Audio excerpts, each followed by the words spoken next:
Dando continuidade à segunda parte da nossa aula de avaliação de impactos ambientais, estávamos falando de tipos de impactos ambientais.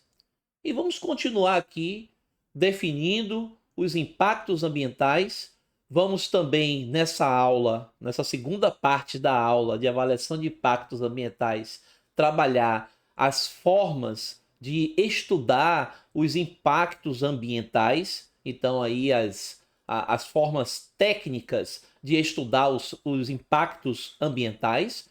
E vamos também resolver algumas questões, inclusive da prova do IBAMA de 2021, a prova para analista ambiental, considerando aí o tema 1, que é o tema de licenciamento ambiental. Então vamos lá para a nossa parte 2 da aula de avaliação de impactos ambientais.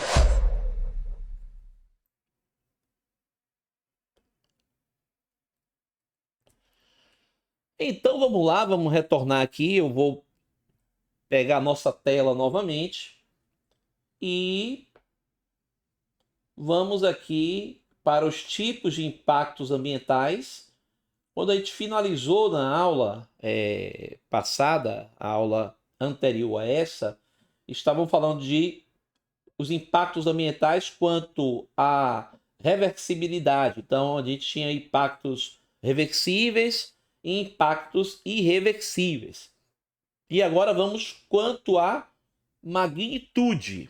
A magnitude. Então, a definição aqui dos impactos de grande magnitude causam alterações significativas no ambiente e podem resultar em consequências severas. Exemplo, construção de uma hidrelétrica que inunda uma grande área, né? Então isso aqui é uma grande magnitude, certo? Porque antes de eu falar aqui de impactos de pequena magnitude, aliás, eu vou falar logo aqui, ó, impactos de pequena magnitude causam alterações sutis que não afetam substancialmente o meio ambiente. Exemplo, pequenas obras de infraestrutura. Então, qual é a questão da magnitude? Qual é a questão da magnitude? A magnitude é mais ou menos assim: quando a gente tem uma situação no ambiente, uma situação X, e quando a gente vai fazer a alteração e vai causar o impacto, a gente vai para uma situação Y. A diferença dessa situação Y para a situação X, se ela é pequena, se ela é grande, é isso que vai definir a magnitude do impacto ambiental. Então, se o impacto ambiental, né, ele é de grande magnitude, como falou aí da questão da inundação, né, de uma grande área para uma hidrelétrica, a gente tem aí uma grande magnitude, porque aquela área ali não tinha nenhum tipo de inundação, né? Ali está numa situação X muito diferente da situação extrema, que é Y, que é a inundação. Passou até da câmera, ó. Situação extrema, bem alta, né? Então, o que acontece? A gente tem aí uma magnitude alta. Então, a gente tem a diferença de magnitude. Então, a gente sabe, de qualquer forma, que grande magnitude são aspectos, impactos ambientais que realmente são significativos quando você avalia, né? E os impactos de pequena magnitude, ele tem essa diferença bem pequena do original para o momento impactado, para o momento da situação pós-empreendimento, o momento do empreendimento, etc. Então a gente tem essa questão de magnitude, né? A gente tem aqui, então, quanto à frequência, aqui ainda tipos de impactos ambientais. Na realidade, assim, é pouco provável que a prova lá do concurso IBAMA vai ficar te perguntando o conceito, ou vai definir, trabalhar o conceito numa questão lá da prova. Mas ele pode citar os tipos de impactos, né? Como a gente vai ver aqui numa prova de 2021. Ele cita os tipos de impactos.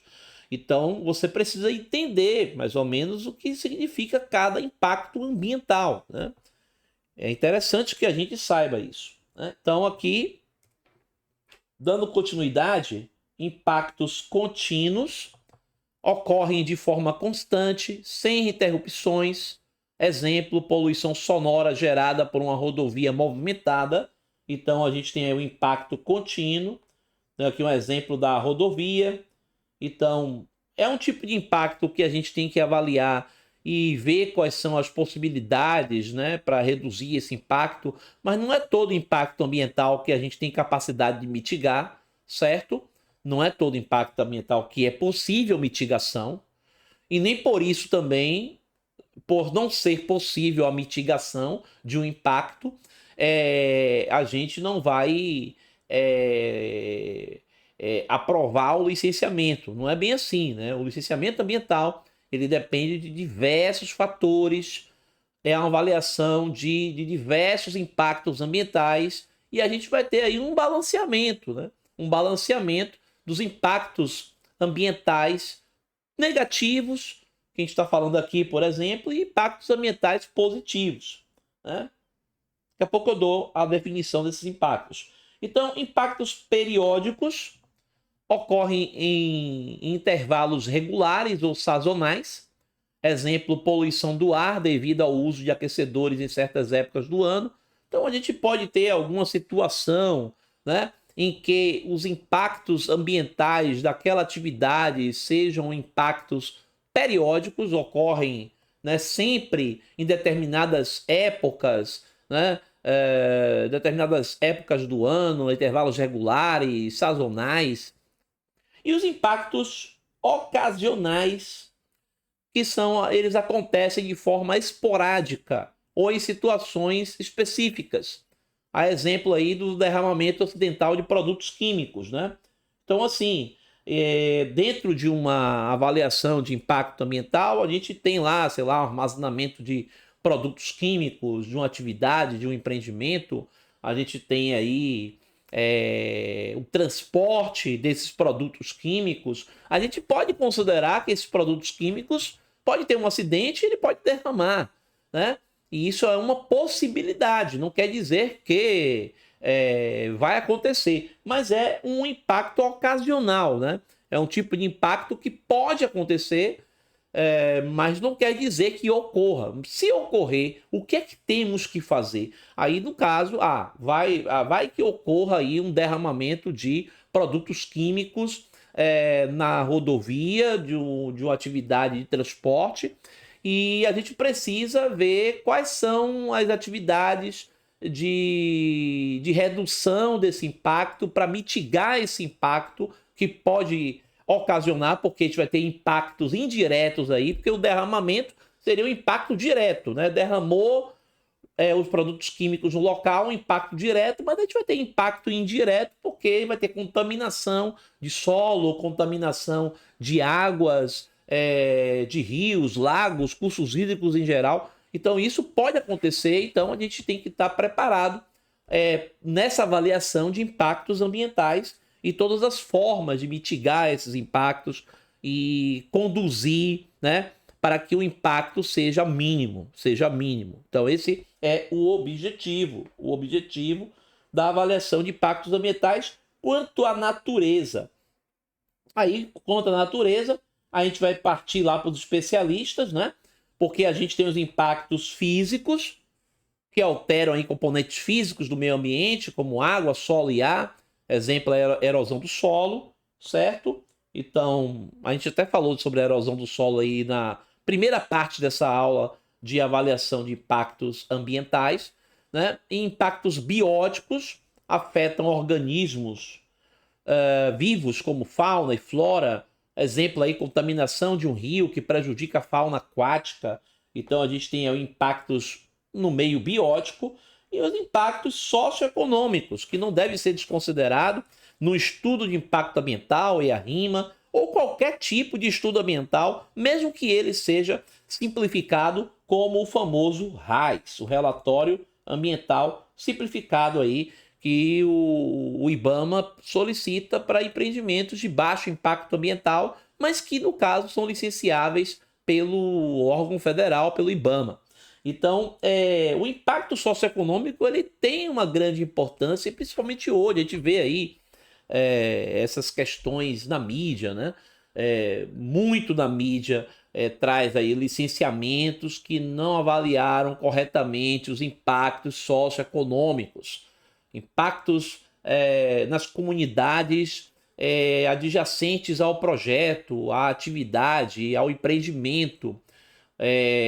No caso, a gente lembra aí, né, que a área diretamente afetada, que é a área aonde a gente tem a implantação do empreendimento e a área de influência direta. Então, a gente tem aí essas comunidades afetadas, que são diretamente afetadas, porque elas estão muito próximas ao empreendimento e tá aí o estudo de impactos socioeconômicos, né? Tem que fazer o levantamento aí direitinho. Então aqui afetam aspectos sociais e econômicos da comunidade. Exemplo, deslocamento de comunidades devido ao empreendimento, né?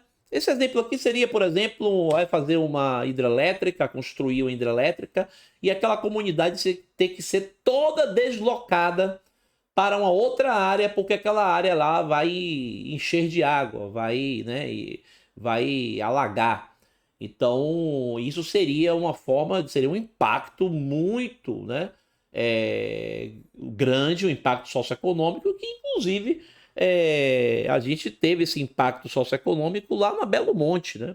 Na Belo Monte. A gente teve aí um licenciamento ambiental muito demorado, com muitos problemas, e os maiores problemas estavam justamente nos impactos socioeconômicos, que muitos desses impactos inicialmente não tinham sido levantados de forma coerente, de forma correta, né? Para que tenha as possibilidades de mitigação, de compensação.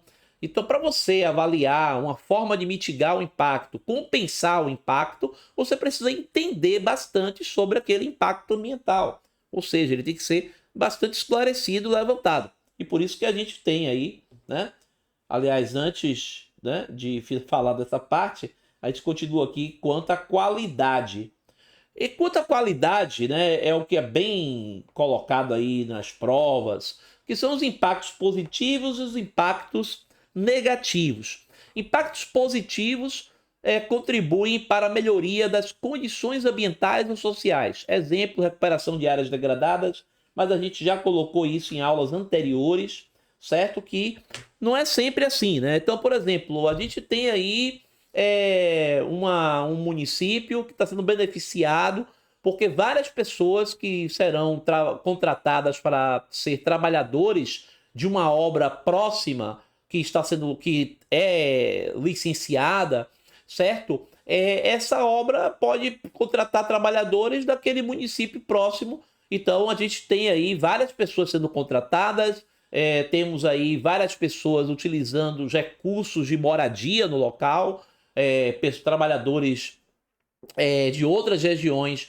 podem ir para aquele município morar mesmo, né? Então pode usar os serviços de hospedagem de hotéis, serviços de hospedagem em geral, e também pode utilizar os serviços de alimentação, né? Então restaurantes podem fornecer mais alimentos para aqueles trabalhadores, aquelas populações que estão migrando para aquela obra ali. Então, isso tudo é um impacto positivo. É claro que a gente tem os impactos negativos que a gente tem que avaliar, mas tem os impactos positivos. E para isso a gente pode até potencializar esses impactos positivos, né?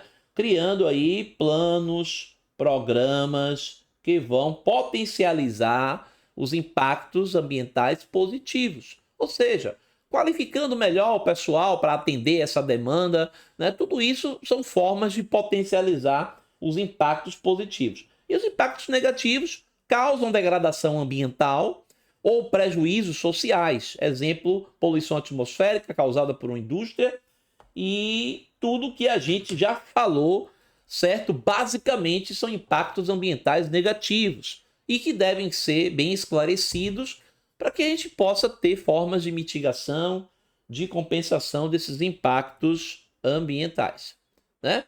Então, é claro que a gente tem aqui os métodos e técnicas de avaliação de impacto ambiental.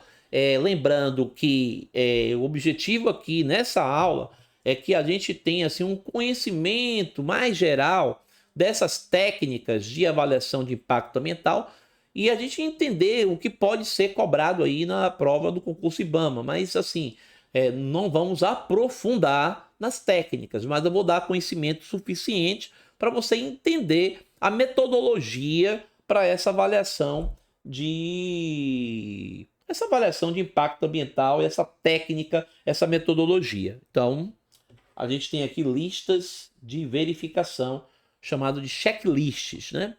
Essa é a primeira forma, né, de se avaliar os impactos ambientais. Então, aqui a gente tem aqui são listas de itens que devem ser avaliados em relação aos possíveis impactos ambientais de um projeto.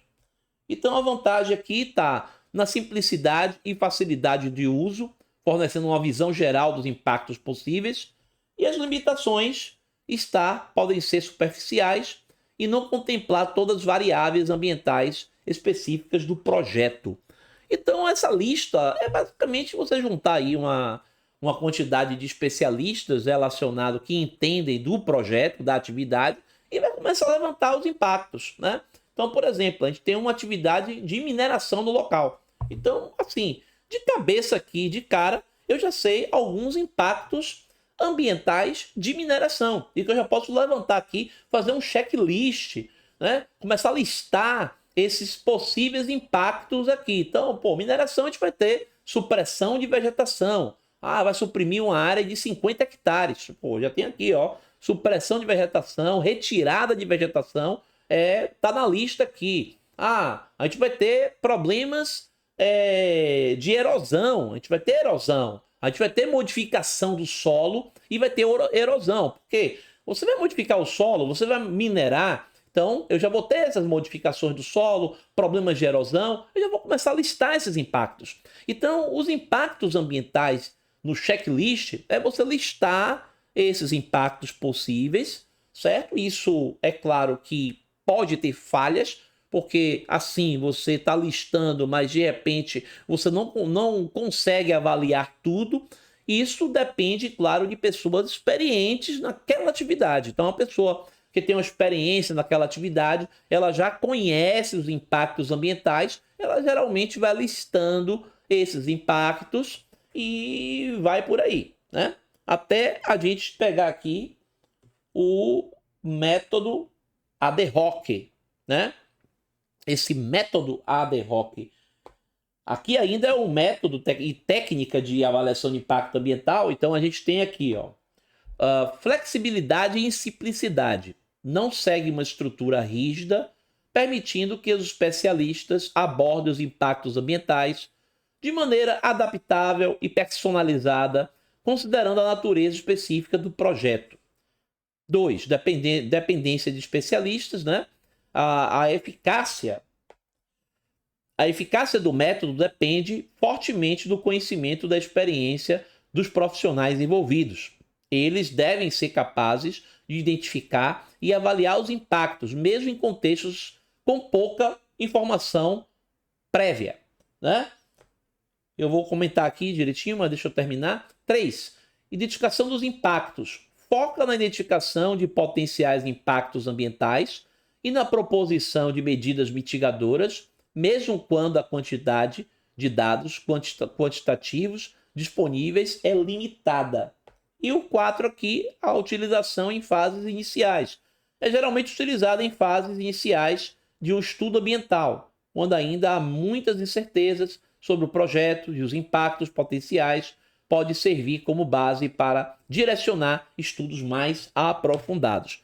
Então, se a gente avaliar direitinho aqui, né, a gente falou do checklist, a gente vai listando os impactos. Mas Como é que eu vou me aprofundar num impacto, por exemplo, de retirada de vegetação? Né?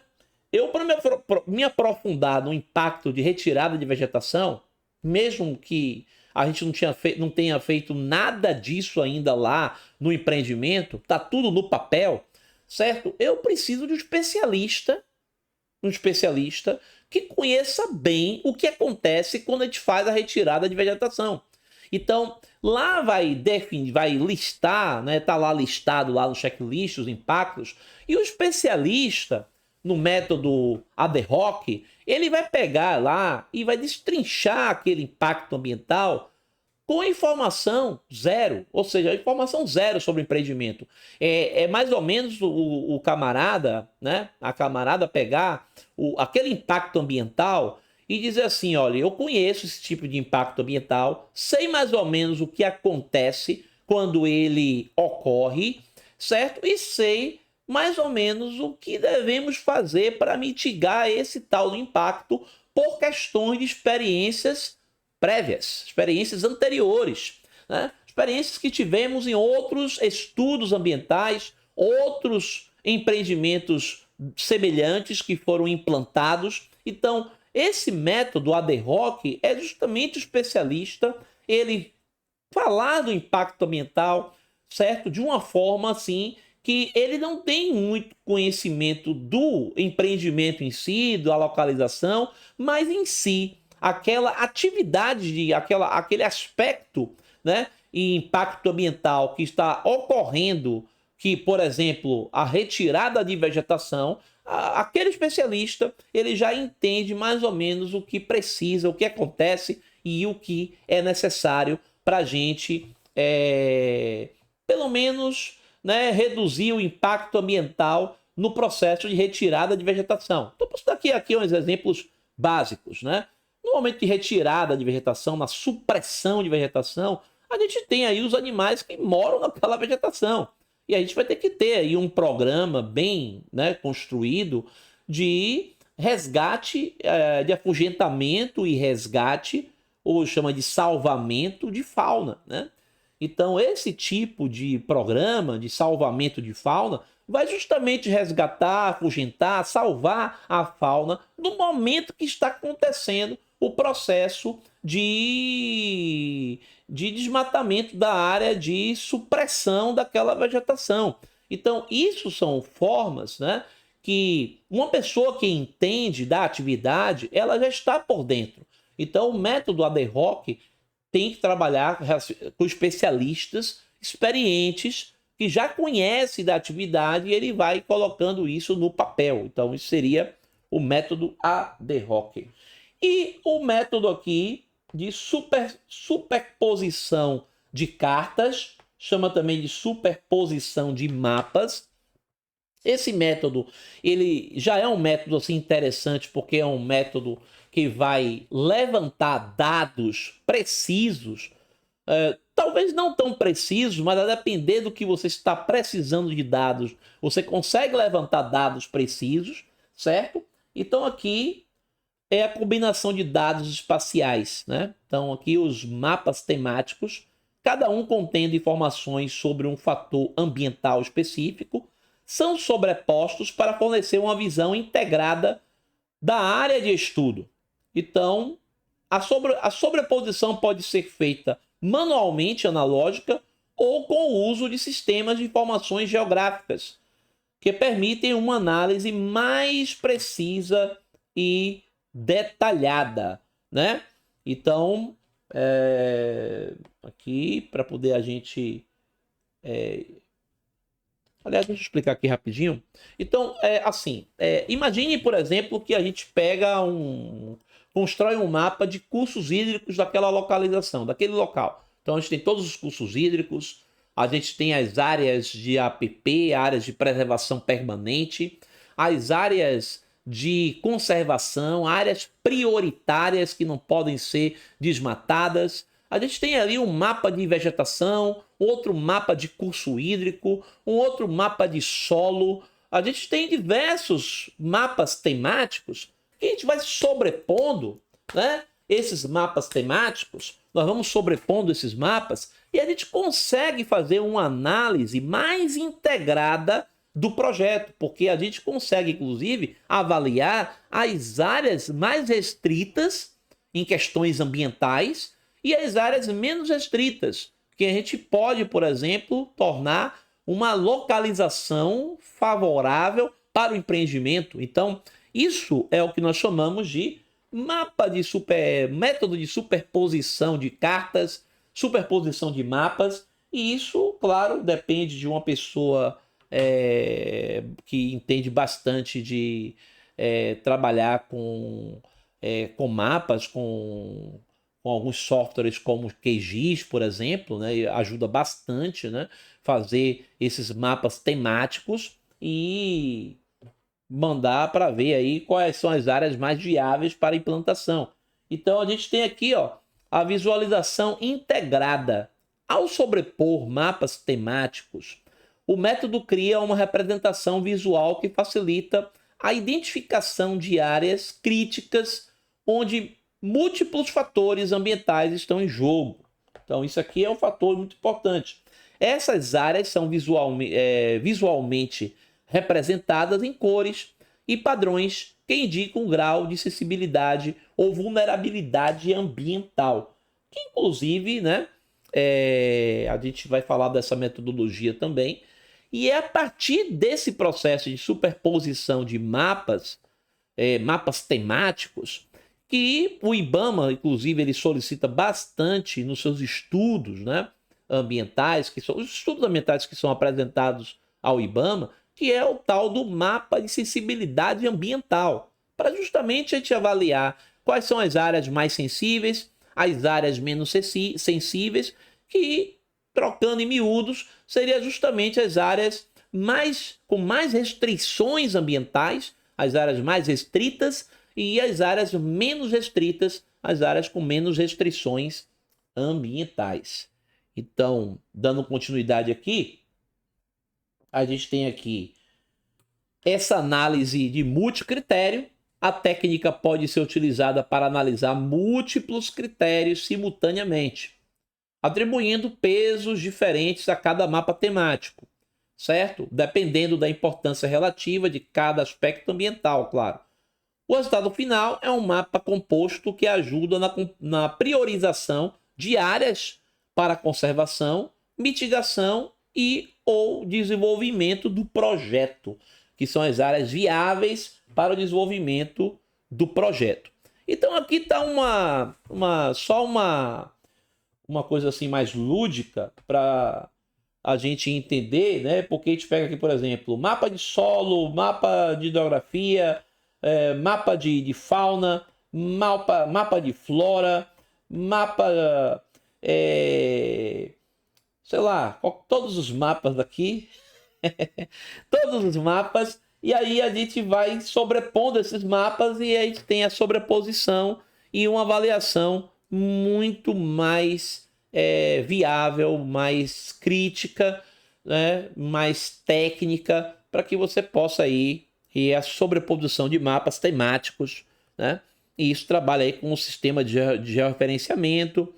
E hoje a gente tem aí, né, muita tecnologia envolvida para isso. A gente tem a utilização dos mapas de satélite, a gente tem a utilização dos drones, né? Os drones vão lá, fazem mapeamento também da área e a gente consegue levantar muitos dados a partir desse processo, né, de mapas temáticos georreferenciados, né? Então, a gente também tem aqui as matrizes de interação. Matrizes de interação, a gente é uma coisa bem legal, né? Bem legal. Para poder a gente fazer uma avaliação melhor, uma avaliação técnica, né? Então aqui, a estrutura da matriz de interação. Linhas e colunas. As linhas da matriz representam as atividades ou ações do projeto, por exemplo, construção, operação, desmatamento, tal. Então isso aqui é uma forma de exemplo, certo? As colunas representam os componentes ambientais que podem ser afetados, como ar, água, solo, flora, fauna, saúde humana. Então, na realidade, matriz, né, quando a gente aprendeu lá no ensino médio, em matemática, matrizes, a gente deve lembrar que matrizes era aquela, né? A gente fazia aqueles cruzados lá. Então, assim, né? Não lembro muito da matemática, mas lembro do assunto matrizes, que a gente tinha umas coisas cruzadas, né? Então, assim, a matriz de avaliação de impacto ambiental, ela vai trabalhar da mesma forma. Ela vai pegar linhas, colunas, e com essas linhas e colunas vamos fazer uma avaliação. Eu vou dar os exemplos aqui, né? Eu vou dar os exemplos aqui. Mas antes disso, eu vou colocar aqui outra definição aqui. Células, né? As células de intersecção, né? Essas células de intersecção é justamente aquela célula que está na intersecção de uma coluna e uma linha, né? Uma linha e uma coluna, né? Então, aquela célula de intersecção, ela vai ter alguns dados, né? Então, aqui, as células de intersecção entre linhas e colunas indicam a presença ou ausência de interação entre uma atividade e um componente ambiental, né? Então, se tem uma interação, se ela é positiva, se ela é negativa, né? Se não tem interação nenhuma, se tem uma outra classificação para essa interação, que a gente está trabalhando no processo aí da matriz, né? A gente vai dar aqui o exemplo. Então a gente tem aqui, né? Cadê? Essa interação pode ser qualitativa, positivo, negativo, neutro ou quantitativa, utilizando valores para indicar a magnitude e a importância do impacto, né? Você deve lembrar aí quando eu falei de magnitude, que era aquela diferença, né, entre o que tá para acontecer, se vai acontecer mesmo de fato, e o que estava lá inicial antes, né? Então, a gente pode utilizar, por exemplo, a magnitude de um impacto sonoro, né? Um impacto sonoro. Eu tô com qual é hoje a quantidade de decibéis desse impacto sonoro local, né? Então a gente tem lá, né? Faz uma avaliação ambiental de ruído e a gente vai ver lá que não tem praticamente ruído nenhum, mas de repente com a obra eu tenho um impacto de ruído bem alto. Então aí você tem aí uma magnitude, né? Apesar de ser de magnitude alta, esse impacto de ruído, ele é um impacto temporário, né? Porque a gente não vai ficar com esse ruído o tempo inteiro. Vai chegar uma hora que a obra vai acabar. E aí a gente tem aí o ruído desaparecendo. Então é um impacto ambiental temporário. Então a gente vai considerar, poxa, é um impacto significativo, né? Porque ele tem uma grande magnitude, mas ele é temporário. Vai durar somente 3 meses, 6 meses. Então a gente tem todas essas ponderações que vai estar avaliando lá na matriz, né? Na matriz de impacto ambiental. Então, olha aqui, ó. Então, aqui na avaliação, né, de magnitude e significância, em cada célula, a magnitude e a significância de impacto são avaliadas e registradas. Isso pode ser feito utilizando escalas numéricas ou qualitativas, permitindo que se identifique quais interações requerem maior atenção. Isso é um pouco subjetivo, né? Porque isso vai depender, claro, de quem está construindo essa matriz de impacto ambiental. Então, isso é bem subjetivo, porque eu posso considerar que um impacto ele tem uma grande magnitude, mas eu tenho que avaliar, né? Qual o grau que eu coloco nisso? Grau 2, grau 3? Grau 1 não é porque seria grande magnitude, mas eu vou considerar que eu estou considerando 3, 4 graus, né? 4 graus nesse impacto ambiental. Eu botei quatro números, né? 1, 2, 3, 4. E aí eu posso considerar esse grau de impacto 3, talvez 3, né? Então, mas outra pessoa pode chegar a achar que é 2. Então, assim, é um pouco subjetivo, né? Mas existem as justificativas que serão dadas dentro do estudo ambiental, né? Então, essa é a avaliação. Então, ó, Aqui seria, na verdade, um exemplo, né? Um exemplo dessa matriz de interação. Observe aqui, eu tenho aqui os componentes ambientais em coluna, né?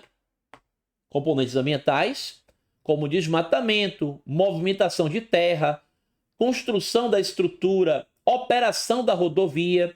E eu tenho aqui, ó, os componentes ambientais aqui, a qualidade do ar, né? Qualidade da água, solo, flora e fauna, comunidades locais. Então a gente vai fazer aí um cruzamento e vai ver aqui. Aqui está colocando aqui, por exemplo, uma relação, né? Por exemplo, ó, qualidade do ar, desmatamento na qualidade do ar, médio, né? Mas, por exemplo, na qualidade da água já é alto, né? Na qualidade da água. Na qualidade, na questão do solo, também é alto, né? Então aqui é só para poder a gente entender essa relação de colunas, linhas e colunas dentro de uma matriz. E aí a gente tem aqui uma matriz mais elaborada, né? Essa matriz aqui é uma matriz de mineração, né? Tem diversas aqui, deixa eu... A gente tem diversas aqui, tá vendo? Principais atividades da mineração de calcário, aspectos ambientais, tá aqui os aspectos ambientais numerados aqui, ó, né? Enumerados. E tá aqui, ó, os impactos potenciais da mineração em áreas de calcário, né? Então a gente tem aqui, né, considerando aqui o que vai afetar, o que não vai afetar, certo? Então observe que isso aqui é bem mais complexo e claro que você não precisa estudar sobre isso para a prova do IPAMA, né? É só para você entender o que é uma matriz de interação. Então eu estou aqui, né, buscando trazer um pouco de prática à aula para que você entenda o que é uma matriz, né? Uma matriz de avaliação de impacto ambiental, para não ficar muito assim, né, sem entender o que é direito. E esse é o nosso objetivo aqui, é mostrar, né? Então a gente tem aqui a matriz de Leopold, né? Essa matriz de Leopold é uma das matrizes de interação mais conhecidas e utilizadas. Nela, as linhas representam atividades humanas e as colunas, fatores ambientais. As células contêm valores que indicam a magnitude e a importância do impacto. Então, essa aqui é bem conhecida, né? A matriz de Leopold. E essas matrizes, elas são construídas mais ou menos como base da matriz de Leopold, né? Tem um livro de Henrique Sanches, né? Um livro de Henrique Sanches, que é a Avaliação de Impacto Ambiental. É um livro bastante conhecido e ele traz, né, esse conhecimento técnico para avaliação de impacto ambiental e fala muito sobre a questão das matrizes de interação, essas matrizes que são utilizadas aí para avaliar o impacto ambiental do empreendimento, da atividade, né? E bem como mineração, ele dá muito exemplo de mineração porque é a praia dele, né? Ele é engenheiro de Minas, então é um livro bastante conhecido aí, né? Se você nunca viu, mas se você tem, ótimo. Mas não quer dizer que você precisa estudar por esse livro, porque o que você precisa para a prova é esse conhecimento básico, que você saiba o que é uma matriz de interação, certo? Então, a gente tem aqui as redes de interação. As redes de interação. Então, nessas redes de interação, descrição, né? Modelos gráficos que representam as interações entre os componentes do meio ambiente e as ações do projeto. As vantagens facilitam a compreensão das relações complexas entre diferentes fatores ambientais. E as limitações podem ser difíceis de interpretar sem conhecimento técnico adequado, né? Porque, na realidade, o que acontece, né? Aqui tem um exemplo aqui de uma rede de interação, né? Então, aqui a rede de interação, que seria uma rede de interação. Então, tem aqui uma obra de terraplanagem, né? Terraplanagem, né? Fala da mesma forma. Então, a gente tem aqui, ó, aumento da superfície do solo exposto, intensificação dos processos erosivos, aumento do carregamento de partículas sólidas depois que chove. Aí, esse aumento da quantidade de partículas sólidas de suspensão na água, certo? A gente tem aqui a menor incidência de luz solar na coluna de água. Então, isso traz menor produção primária, que é a produção do fitoplâncton, da fotossíntese em si. Então, a gente tem redução do zooplâncton, que são os pequenos animais que se alimentam de fitoplâncton e que dependem dos processos de fotossíntese, a produção primária. E a gente vai ter aqui a redução da população de peixes, né? Soterramento de comunidades bentônicas. As comunidades bentônicas, as comunidades que vivem no bento, que é aquelas que andam lá no fundo do mar. Se cai muita terra, a gente pode soterrar essas comunidades bentônicas. Então, isso aqui, na verdade, né? Assoreamento, né? Aumento aí da frequência e luminosidade das inundações. Então, a gente tem aí, nessa rede de interações, uma busca de impactos diretos e indiretos, né? É isso que na rede de interação mostra. A gente tem um impacto direto, né? Qual é o impacto direto? Voltando aqui, terraplenagem. Terraplenagem é o impacto direto. A gente vai mexer na terra, vai movimentar a terra. Movimentando a terra naquele local, o que é que pode acontecer de impactos indiretos? Aí a gente vai listando tudo, e a gente vai construindo, certo, uma rede de interação. É claro que a gente tem que ter uma parada, né? Porque senão a gente vai ficar até o infinito construindo uma rede de interação. Então a gente tem que saber, por isso que ela é um pouco complexa para se entender quando você não tem assim profissionais qualificados naquela área e entenda aquelas atividades que estão sendo citadas ali e até onde você pode ir, né? Porque senão vai se tornar algo infinito e algo que você não vai acabar nunca falando de impacto ambiental, né? E o mapeamento de sensibilidade ambiental, esse mapeamento de sensibilidade ambiental, a gente tem aqui, ó, a identificação de áreas sensíveis, né? Consiste na análise de diferentes componentes ambientais, como flora, fauna, recursos hídricos e aspectos socioeconômicos, para identificar quais áreas são mais vulneráveis e impactos específicos.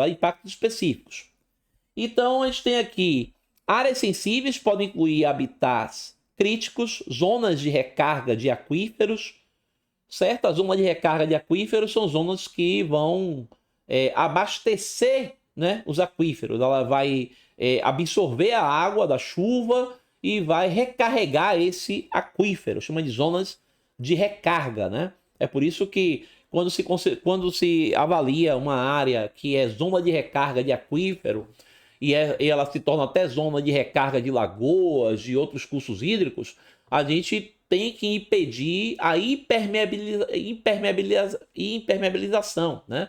A gente não pode impermeabilizar aquela área de uma forma tão grotesca, impermeabilizar tudo, construir, concretar tudo, porque se você concreta tudo, o que acontece? Você impermeabiliza, não tem mais água, e aquela zona de recarga deixa de alimentar o aquífero, alimentar aquelas lagoas, os lagos, e aí a gente vai ter um problema ambiental. Então, isso tem que ser, são avaliações de impacto ambiental que tem que ser feita no momento do empreendimento, né?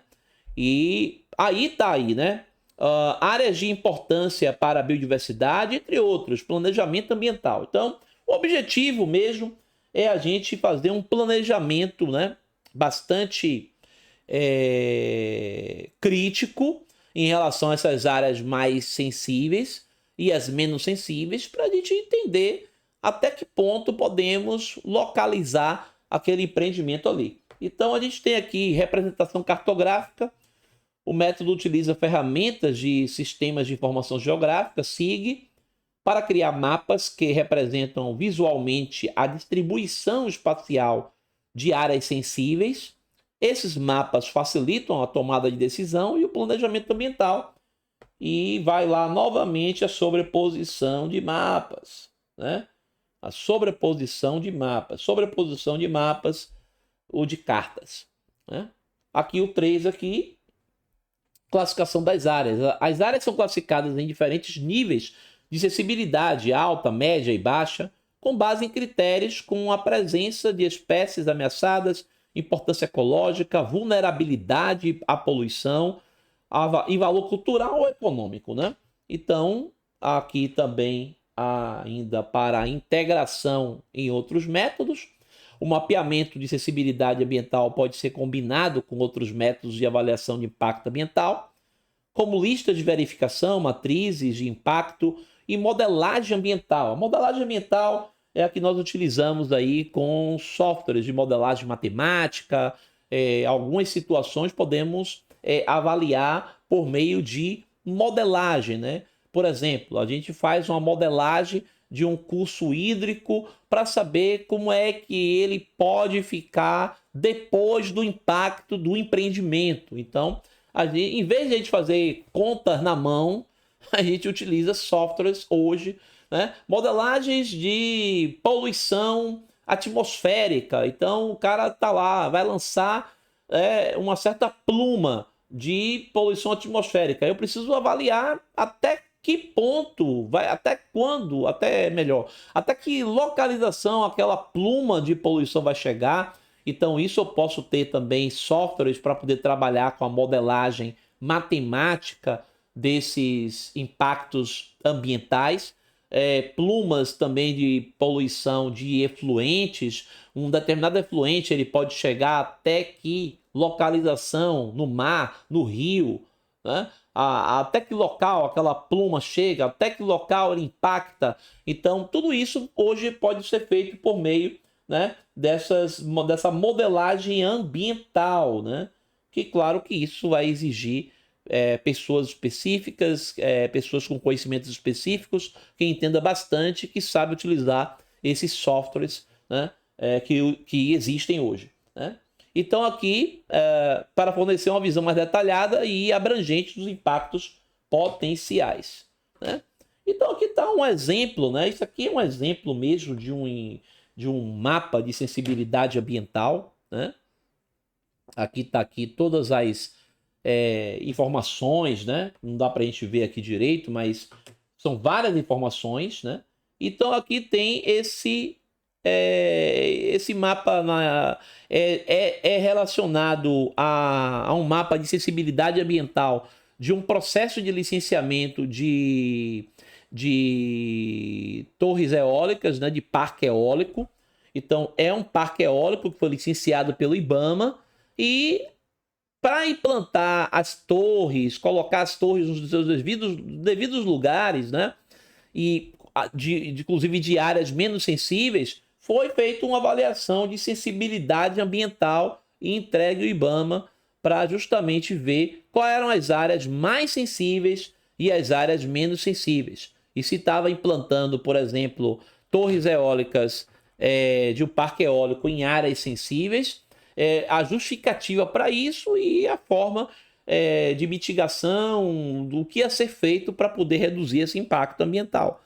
Então, a gente tem aqui um mapa de sensibilidade ambiental, certo? Então, isso, na realidade, é só para a gente entender, né? Basicamente, o que é a avaliação de impacto ambiental, as suas metodologias, os tipos de impactos ambientais, né? As suas classificações. Então, a gente consegue aí ter uma ideia da importância da avaliação de impacto ambiental como instrumento do licenciamento, como instrumento da Política Nacional de Meio Ambiente e está lá, lado a lado, ao processo de licenciamento ambiental. Então, eu vou agora, né, vou trabalhar aqui uma questão uma questão de fixação e depois a gente parte aqui para a nossa questão lá também da prova de 2021. Então aqui, ó, só para a gente, né? A avaliação de impacto ambiental é exigida para todas as atividades potencialmente poluidoras, independentemente de magnitude dos impactos ambientais. Olhe, veja só, a gente tem que lembrar que quando a gente fala de avaliação de impacto ambiental, a gente está referindo muito a atividades de significativo impacto ambiental e atividades assim, porque não é toda atividade potencialmente poluidora que a gente vai precisar de uma avaliação de impacto ambiental. E é por isso que isso aqui está errado, né? Porque aqui ele está colocando aqui é exigida para todas as atividades potencialmente poluidoras. E a gente tem que tomar muito cuidado com essas palavras que abrangem muito ou que restringem muito, né? Sempre quando tem grandes abrange demais ou restringe demais, pode ficar atento aí que pode ter alguma pegadinha aí, certo? Então, é claro, porque assim, a gente pode ter uma atividade potencialmente poluidora, por exemplo, uma lavanderia. Uma lavanderia é uma atividade potencialmente poluidora, né? A lavanderia é uma atividade potencialmente poluidora. A gente não precisa fazer uma avaliação de impactos ambientais na lavanderia, porque é uma coisa muito simples, né? A lavanderia, ela utiliza lá sabão, detergente para... Estou falando uma lavanderia industrial, uma lavanderia profissional, industrial, certo? Ela utiliza lá sabão, detergente, os elementos lá para poder lavar.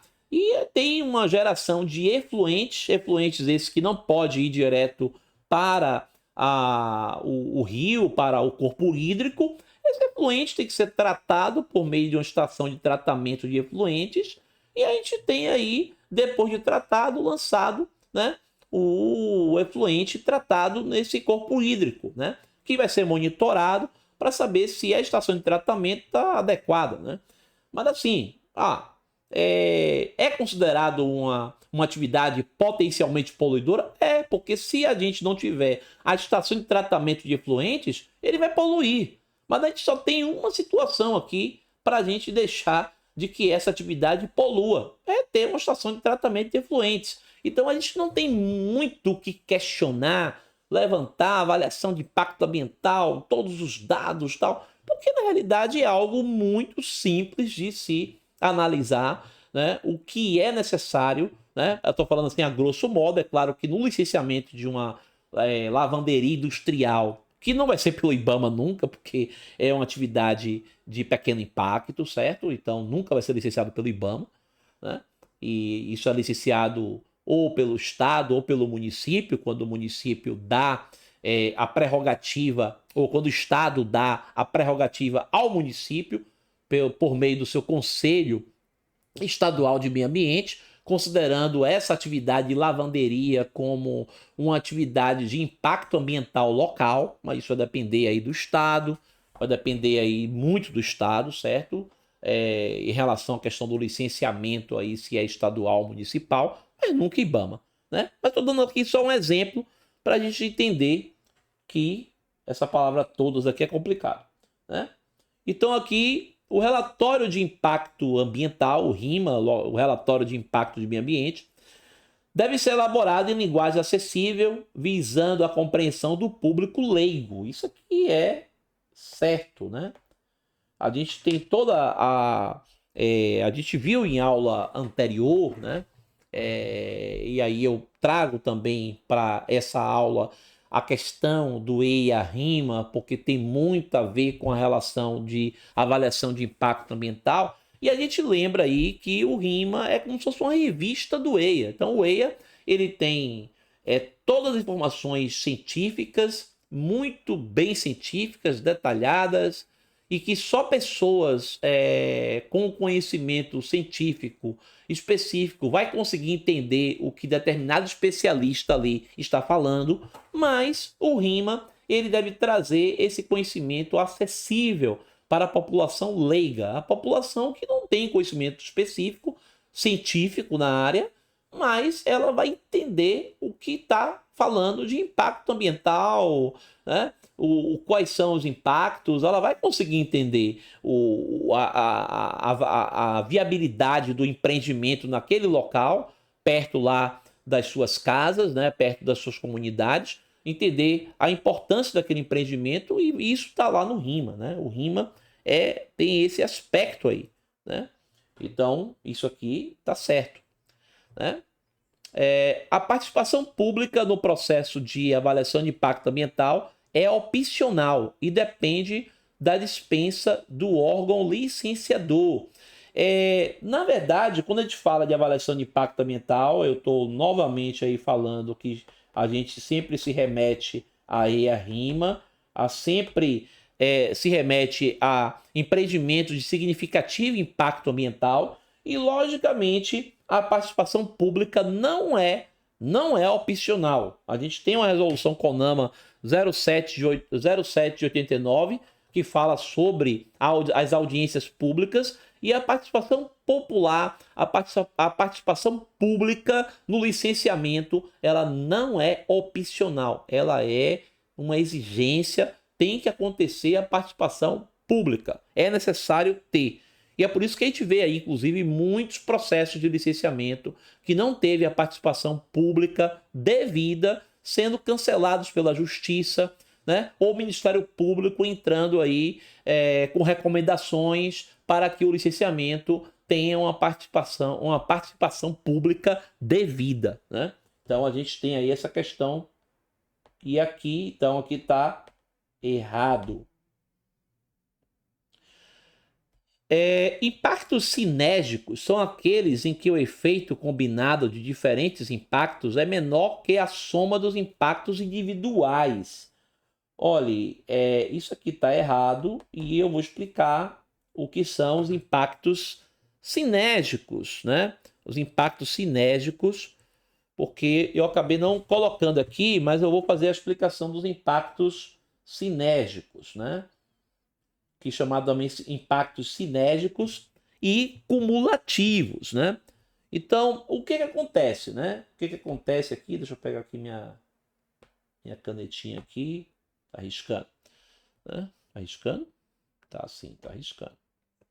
Então, o que acontece? Nós temos o que é o impacto sinérgico. Eu tenho um empreendimento aqui, o empreendimento A, e aí esse empreendimento A, ele tem os seus impactos ambientais. Eu tenho um empreendimento B, que também foi construído aqui e tem seus impactos ambientais. Aí o cara vai colocar um empreendimento C. Vamos dizer que esses empreendimentos têm a mesma atividade, né? A atividade é igual, tem a mesma atividade. É a mesma atividade, certo? Vamos dizer que sejam parques eólicos, né? Para ficar prático. Aí o cara botou um parque eólico aqui, um parque eólico aqui, e agora vai colocar o terceiro. Aí o nosso amigo órgão licenciador, né? O IBAMA, por exemplo, ele pode dizer assim, olha, para que eu dê a licença a você de localização, que você tenha a capacidade de implantar aqui, eu vou pedir para você os impactos cumulativos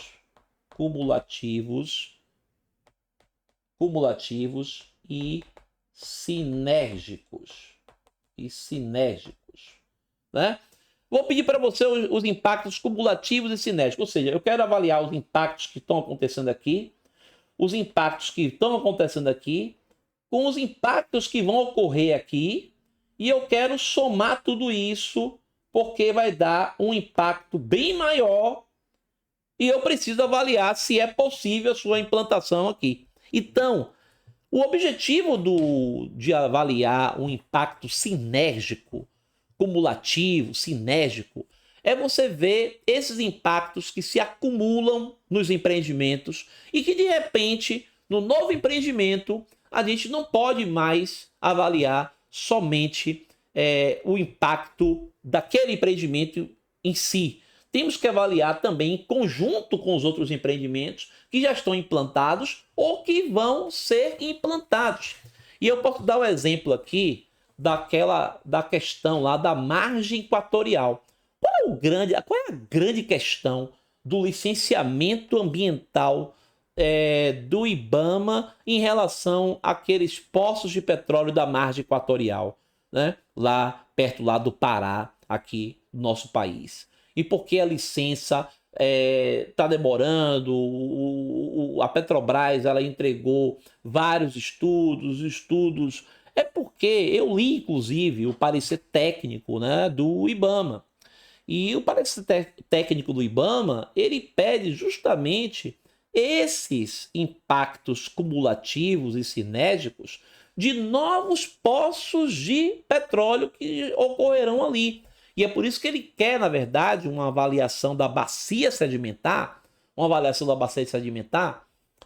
avaliação estratégica para ver a quantidade de poços que poderão ter no futuro e quais são os impactos cumulativos de todos esses poços. E é isso que a Petrobras não atendeu. E por isso que a licença ambiental ela foi negada. Né? Ela foi negada porque isso não foi atendido. Né? Então, é essa relação, é isso que é o nosso... Peraí, deixa eu mudar aqui. É isso que não foi atendido e que simplesmente a Petrobras precisa atender para ter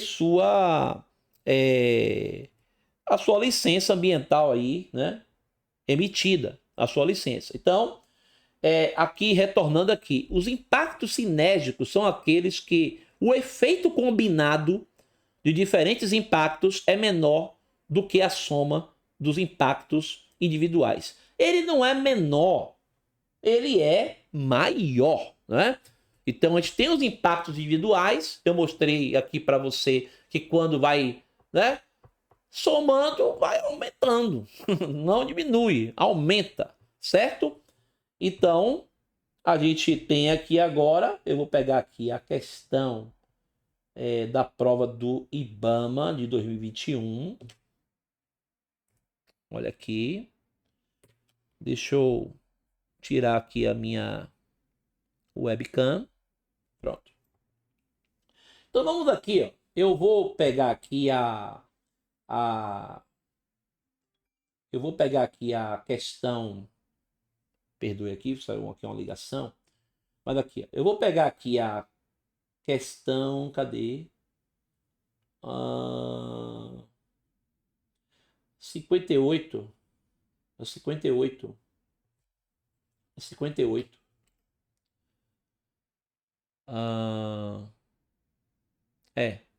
Olha aí, ó.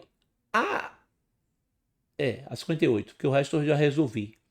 Então a 58 diz assim, a 58, né? Aqui, ó, 58. A atividade técnica de impactos ambientais do EIA engloba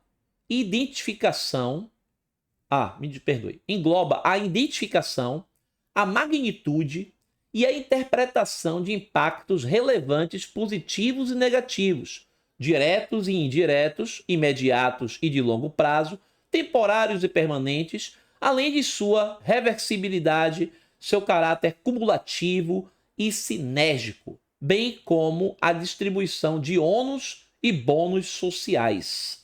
Então, é claro que esta 58 você considera verdadeiro ou falso, ou seja, é certo ou errada. É claro que isso aqui é... Deixa eu pegar aqui uma canetinha para poder anotar, né? Menino. Anotação. Pronto. É claro que isso aqui, a 58... Eita, risquei aqui. Né? A 58, ela é o quê? Ela é certo. Né? A 58, ela está certa. Ela está certa porque a atividade técnica de impactos ambientais do EIA engloba a identificação, a magnitude, a interpretação dos impactos relevantes, positivos, negativos, diretos, indiretos, imediatos de longo prazo, temporários, permanentes, além de sua reversibilidade, seu caráter cumulativo e sinérgico, bem como a distribuição de ônus, né? O que tem que aí pagar e bônus, o que tem de benefício social. Então, claro que aqui é verdadeiro e vamos para 59. 59 aqui, 59. 59, né?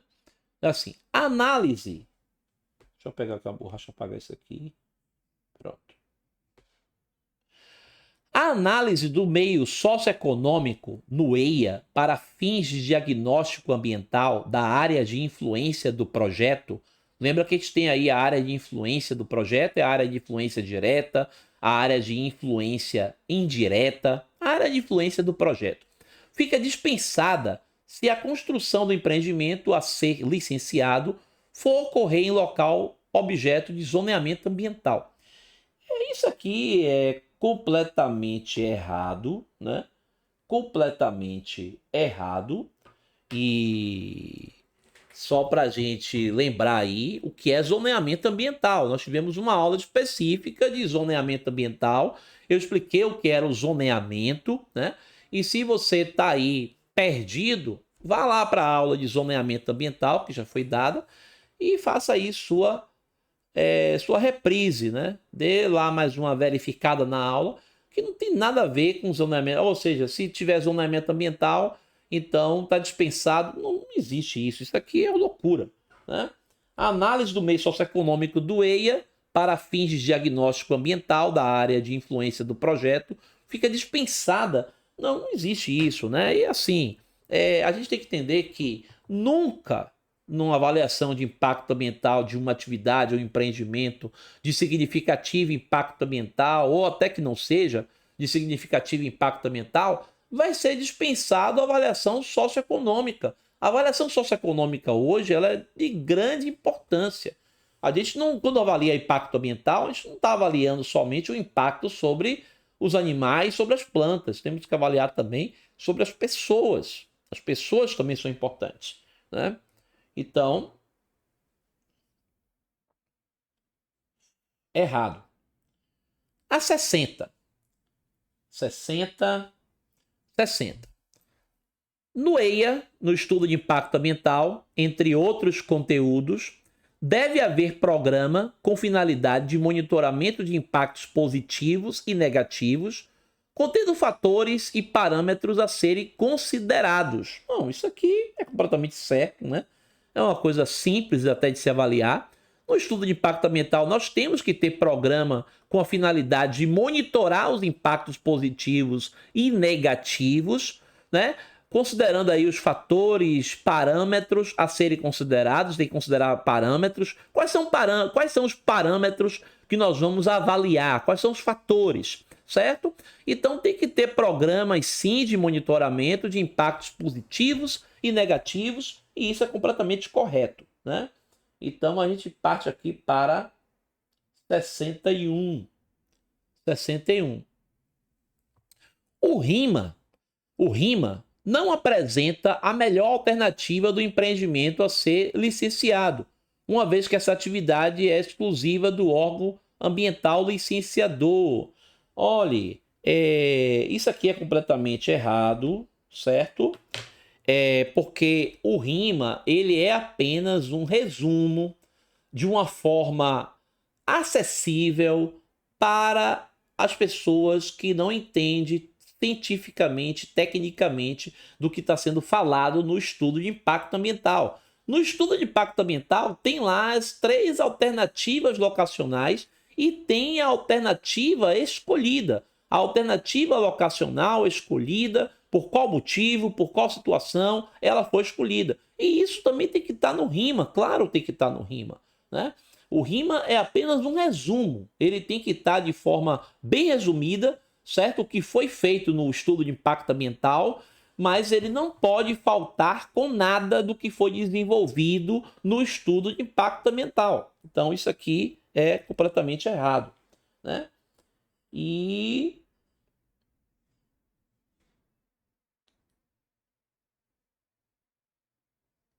a 62, aqui dá para a gente resolver também a 62. A 62 dá para a gente resolver. Para garantir a devida publicidade do procedimento, o pedido, a concessão e a renovação do licenciamento ambiental são publicados em jornal oficial, periódico regional ou local de grande circulação ou no veículo eletrônico de comunicação do órgão ambiental licenciador. Isso é verdadeiro, isso é certo, né? E isso está lá na resolução CONAMA 237 de 97, que é a publicidade do licenciamento ambiental, né? No momento que vai se solicitar o licenciamento ambiental ao órgão e que a gente tem interesse, né, no empreendimento naquele local, a empresa ela tem que dar publicidade ao processo de licenciamento. Então ela tem que ir lá publicar. Isso acontecia muito no passado, né, nos jornais de grande circulação. Hoje a gente sabe que com a internet, né, a gente não tem mais assim essa coisa do jornal de grande circulação, que é aquele jornal que está presente naquele estado, naquele município ou naquelas comunidades, mas de alguma forma a gente tem que demonstrar essa publicidade, que seja eletrônica, até eletrônica, né? Mas que seja uma publicidade que chegue às pessoas. E por isso que ele fala aqui, né, do licenciamento, são publicados em jornal oficial, periódico regional ou local de grande circulação, né? Então a gente tem que chegar com a publicidade nas pessoas, né? As pessoas saibam que está acontecendo ali um pedido de licenciamento ambiental junto ao órgão licenciador, que no caso aqui é o IBAMA, né? Estou trabalhando com o IBAMA, então no caso é o IBAMA.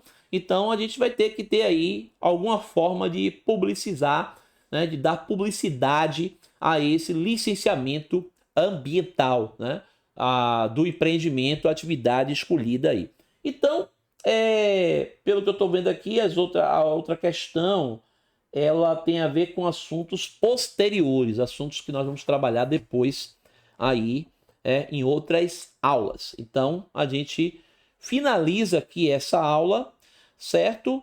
E eu vou deixar algumas informações aqui, né? Vou deixar algumas informações aqui para que a gente possa estar estudando mais sobre essa questão de avaliação de impacto ambiental.